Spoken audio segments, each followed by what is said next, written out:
And and నాకు వచ్చిన విషయం తెలిసింది, చిత్రం శ్రీను దగ్గర కూడా నువ్వు డ్రైవర్గా వర్క్ చేస్తావా? డ్రైవర్గా చేయలే అండి, నాకు కార్ నడపడం నేను చెప్పాను కదా, నాకు నేను దండరాజు గారిని కార్ నేర్పించింది నేనే. ఓకే, అంటే నాకు డ్రైవింగ్ బాగా వచ్చు కదా నేను సూపర్వైజర్ చేసినప్పుడు. ఓకే, అట్లా. అండ్ ఇంకోటి, అవసరాల శ్రీనివాస్ గారితో కూడా ఒక మంచి అనుబంధం అవసరాల శ్రీనివాస్తో ఎక్కువ ఉంది, అదే ప్రాబ్లం. అవసరాల శ్రీనివాస్ నా దృష్టిలో మంచి రైటర్, మంచి డైరెక్టర్, బాగా సెన్సిబిలిటీ ఉన్న రైటర్ ఎవరన్నా ఉన్నారు అంటే కమెడియన్లో, డైరెక్టర్ కమెడియన్లో అవసరాల శ్రీనివాస్ ఒకడు. ఎందుకంటే ఆయన సినిమాలే ఉదాహరణ. అవసరాల శ్రీనివాసును నేను ఎప్పటికీ సైరాట్ సినిమా వచ్చింది అని, సైరాట్ వచ్చింది 4 కోట్లు 100 కోట్లు వసూలు చేసింది, అసలు ఈరోజు ఇండియా మొత్తం మాట్లాడుతుంది, ఎందుకే నువ్వు సినిమా చూడకపోతే అంట. జో అచ్యుతానంద షూటింగ్లో ఉన్నది కదా, ఎట్లా చూస్తానే అంటే ఓ పని చేయి 2 రోజుల తర్వాత ఫోన్ చేయన్నాడు. 2 రోజుల తర్వాత ఫోన్ చేస్తే ఆ షెడ్యూల్ ఫ్రీగా ఉన్నా వెళ్దామంటే, ఇక్కడ లేదు థియేటరు, ఎక్కడో దూరం ఉందంటే తీసుకెళ్ళిన, సినిమా చూపించిన, బాగుంది అంటే నేను ఫీల్ అయినంత ఆయన ఫీల్ అవ్వకపోవచ్చు, ఎందుకంటే రైటర్ డైరెక్టర్ కొంచెం నచ్చలే, ఇవన్నీ ఎప్పుడో 10 సంవత్సరాల కిందట మన వాళ్ళు తీసింది అన్నారు అంటే నేను ఎక్కువ ఫీల్ అయినా. అట్లా ప్రతిదీ నా కథ చెప్తా. అవసరాల శ్రీనివాస్ ఎంత గొప్పగా సమాధానం చెప్తారు తెలుసా. లండన్లో అన్న నేను కథ చెప్తానంటే, రమేష్ మనం ఎప్పటికీ బెస్ట్ ఫ్రెండ్స్ అంటే అంత తెలివిగా స్మార్ట్గా సమాధానం చెప్తాడు. ఏకైక కమెడియన్, ఎంత అంటే కోపం రాదు, నవ్వొస్తుంది ఆయన. అంటే ఎందుకే నీకు యాక్టింగ్ చేసుకోకుండా అని మాట్లాడతాడు. బట్ ఎప్పటికైనా నేను రైటర్ అయితే ఆడియో ఫంక్షన్ పిలిచి అవసరాల శ్రీనివాస్తో మాట్లాడిస్తా. ఇవి ఇట్లా ప్రతిసారి ఫోన్లు చేసి ఆ సినిమా చూడు, ఈ సినిమా బాగుందంట, లూసీ అనే కన్నడలో అసలు చిన్నగా బాగా తీసారంటే ఇట్లా మాట్లాడుతుంటా కదా. ఆయన ఇంటర్వ్యూ చూస్తున్నా ధనరాజ్ పేరు చెప్పిండు, ధనరాజ్ ఫోటో కూడా వేస్తారు మీరు. నేనన్నా ఏమే జనరల్ అవన్నీ చేసేది నేను, ధనరాజ్ బాగా ఇష్టం అవసరాల సినిమాస్. ఇవన్నీ చెప్పేది సినిమాల గురించి డిస్కషన్ చేసేది నేను, కథలు చెప్పేది నేను, వద్దంటావు. నువ్వు ధనరాజు గురించి చెప్పినావు అంటే, అవును రమేష్ నేను అసలు అక్కడ అర్థం కాలేదు, తర్వాత ఆలోచిస్తే అయ్యో రమేష్ గారి గురించి కదా చెప్పాల్సింది అనుకున్నా, సారీ రమేష్ అంటాడు. చిచ్చి ఊరికే అన్న అట్లా అవసరాల శ్రీనివాస్తో నాకు నా ఇంటర్వ్యూలో వచ్చింది ఆ టాపిక్ వచ్చింది, అందుకే గుర్తు చేసిన. ఇప్పుడున్న కమెడియన్స్తో మీ రిలేషన్ ఎలా ఉంటుంది? వెరీ నైస్ అండి. నాకు నేను చేసిన సినిమాలు చాలా తక్కువ, అండ్ సినిమాలు చేసినప్పుడే పరిచయాలు జరుగుతాయి, అంటే బయట పెద్దగా. And everybody is so busy. So ఎప్పుడు పిల్ల జమీందార్ సినిమా చేసినప్పుడు నాకు ధనరాజు వీళ్ళందరూ పరిచయం, అండ్ స్టిల్ ఇన్ టచ్. చాలా తక్కువ, కానీ నా సినిమా రిలీజ్ అయినప్పుడు ఎప్పుడు ధనరాజు ఫోన్ చేస్తాడు, ఏదైనా మంచి సినిమా రిలీజ్ అయినప్పుడు నాకు ఫోన్ చేసి నువ్వు వెళ్ళి చూడని చెప్తుంటాడు, నన్ను తిడుతుంటాడు. ఇప్పుడున్న కమెడియన్స్ మొత్తంలో నీ యాక్టింగ్ నీకు నచ్చడం పక్కన పెడితే, ఇప్పుడున్న మొత్తం కమెడియన్స్లో చాలా జెన్యున్గా ఆన్సర్ చెప్పాలి. ఎవరు నచ్చిన బెస్ట్ కమెడియన్ తెలుగులో అంటే పర్ఫార్మెన్స్ పరంగా? బ్రహ్మానందం గారిని మించిన కమెడియన్ ఎవరు? ఓకే, ఆ జనరేషన్ వదిలేసి ఆ జనరేషన్ వదిలేస్తే ఇప్పుడు అందరూ మంచి పొజిషన్లో ఉన్నారన్న. పృథ్వీ అన్న ఆయన ఒక రీచ్ చూస్తాడు. పెన్నెల కిషోర్ ఆయన కిషోర్ అన్న అయితే చాలా జెన్యున్ కమెడియన్ అని చెప్పారు. ఎందుకు చెప్పానన్నా, ఆటో డ్రైవర్ కాడ నుంచి ఆటో నడిపే క్యారెక్టర్ నుంచి లండన్లో సాఫ్ట్వేర్ వరకు అన్ని క్యారెక్టర్లు చేసే ఏకైక కమెడియన్ ఆయన. ఇప్పుడు నాకు తాగుబోతు కాకుండా వేరే చేయాలంటే 100 రకాలు ఆలోచించాలి, ఆఫీస్లో డిస్కషన్ జరగాలి, ఇంత ఉంటుంది. ఆ ఛాన్స్ కిషోర్ అనుకున్నది. Srinivas Reddy very good clean, అంటే ఒక రాజం ప్రసాద్ లాంటి బాడీ లాంగ్వేజ్ కమెడియన్ ఆయన ఇన్ని సంవత్సరాలు ఉండగలిగిండు, ఇప్పుడు హీరో అవ్వగలిగిండు. శంకర్ గారు శకలక శంకర్ అదొక స్టైల్, శ్రీకాకుళం సప్తగిరి ఆడదొక పీక్స్, ఆడ కనిపిస్తే వేరే ఉంటుంది. తాగుబోతు రమేష్ నాదొక వెర్షన్. ఇట్లా అంటే పేరు వచ్చిన వాళ్ళ గురించి అని చెప్పడం కాదు, ఎవరి స్టైల్ వారిది.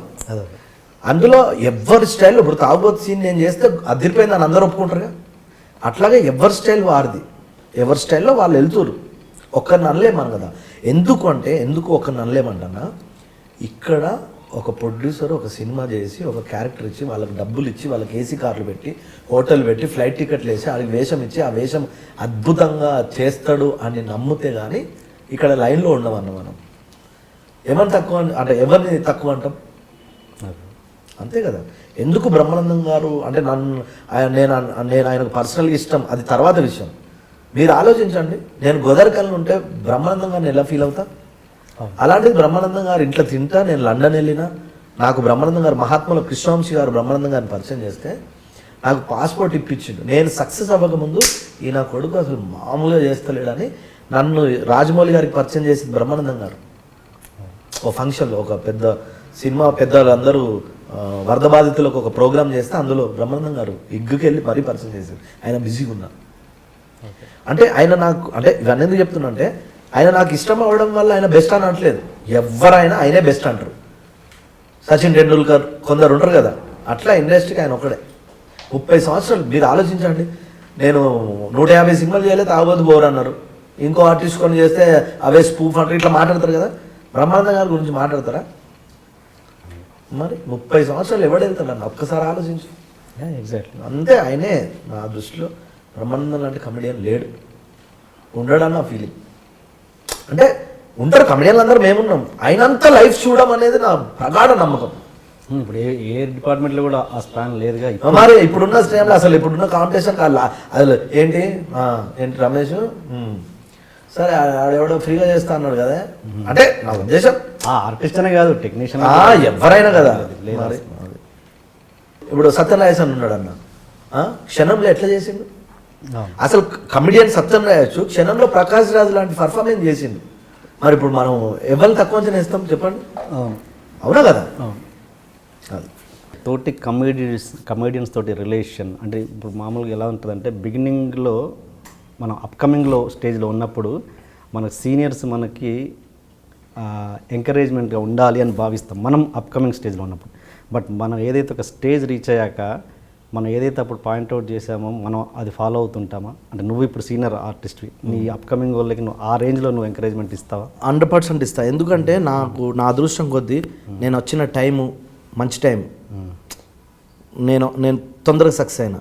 అంటే బ్రహ్మానందం గారు, అలీ గారు, వేణుమాధవ్ అన్న, సునీల్ అన్న ఇలాంటి సీనియర్ యాక్టర్లు వీడు భలే చేస్తాడు, వీడికి మంచి పేరు వచ్చిందని నన్ను ఎప్పుడు వీడు కొత్తోడని చూడలే. క్యారవాన్ లోపలికి పిలుచుడు, భోజనం పెట్టుడు. అసలు ఎలా ఉంటుంది, గోదరికర్ నుంచి వచ్చి బ్రహ్మానందం గారితో అలీగారి ఇంటి నుంచి భోజనం వస్తుంది, వేణన్న భోజనం తెప్పిస్తాడు, సునీల్ అన్న లోపలికి పిలిచి మాట్లాడారు, నువ్వు భలే చేసావు అంటే మనకి ఎట్లుంటుంది? అంటే అదొక గొప్ప ఎక్స్పీరియన్స్ కదా. ఇప్పుడు నేను కొంచెం పేరు వచ్చిన తర్వాత ఇప్పుడు జబర్దస్త్ నుంచి కానీ చిన్న చిన్న యాక్టర్లు వస్తే నేను వాళ్ళని నాకంటే ఎక్కువ అంటే వాళ్ళని పొగిడితే వాళ్ళు అన్న నువ్వేంటన్నా నువ్వు మరీ ఎక్కువ పొగుడుతున్నావు అంటే, ఎక్కువ పొగుడు కాదురా, నన్ను అట్లా ఎంకరేజ్ చేస్తే నేను ఈ స్టేజ్కి వచ్చిన. ఏదన్నా సినిమా చూసి ఫోన్లు చేస్తే ఆ కిక్కే వేర్రా, ఈ అవార్డులు డబ్బులు కాదు. ఇప్పుడు ఒకటి ఫోన్ చేసి తమ్ముడు సినిమా అసలు అదిరిపోయింది, నీ వల్ల సినిమా ఆడిందంటే మనకి ఎంత కిక్ ఇస్తుంది అన్న? ₹1,00,00,000 సరిపోవు ఆ కిక్కు. అలాంటిది ఇప్పుడు సీనియర్ యాక్టర్లు ఇప్పుడు రఘుబాబు అన్న అయితే, కృష్ణభవన్ గారు, జయప్రకాష్ రెడ్డి గారు, ఎంఎస్ గారు, ధర్మవరపు, వీళ్ళందరూ మనల్ని కొత్తోడు అని చూడకుండా రీడు రా కూర్చో, నీ అమ్మ భలే చేస్తున్నావురా, అసలు అద్భుతం రా అంటే ఎట్లుంటుంది మనకు?